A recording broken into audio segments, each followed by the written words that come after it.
This question is from NEET 2021 examination. The statement of the problem says from a circular ring of mass m, an arc corresponding to a 90-degree sector is removed.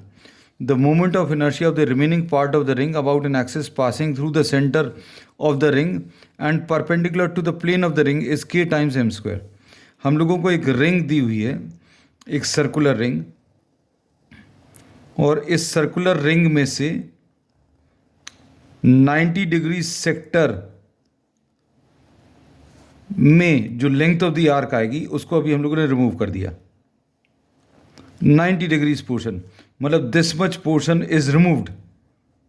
अब इतना portion अगर remove कर दिया 90 degrees is what, this is 1/4 of the circle, क्योंकि ये पूरा angle centre पर 360 degrees है और हम लोगों ने कितना पोर्शन रिमूव कर दिया, this much portion is removed.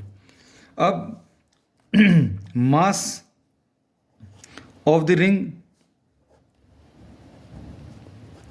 is m, mass removed is 1/4 of the total mass. 1/4 क्यों? क्योंकि ये पूरा एंगल कितना 90 डिग्रीज है, 90 डिग्रीज, और ये पूरा एंगल 360 डिग्रीज है और आपने जो रिमूव किया है वो 90 डिग्रीज. तो 360 डिग्रीज के लिए, 360 डिग्रीज के लिए मास m है, मास m है, तो 1 डिग्रीज के लिए मास m डिवाइडेड बाय 360 होगा. तो 90 डिग्रीज के लिए कितना आ जाएगा? For 90 degrees this will be m divided by 360 into 90. तो ये 94s are, so we can say that you can write down this directly कि mass removed is 1/4 of m. Now after this remaining mass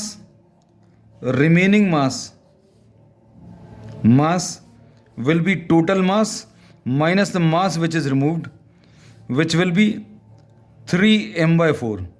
अब बचा हुआ मास 3m/4 है और moment of inertia का जो फॉर्मूला है रिंग का वो कितना होता है, m इंटू आर स्क्वायर, और एक्सिस जो है that is perpendicular to the plane, ऐसा कुछ है, perpendicular to the plane and passing through the centre. एंड ये हम लोगों ने इसमें 1/4 मास रिमूव कर दिया, तो movement of inertia of the remaining part will be equal to 3m/4 into r square.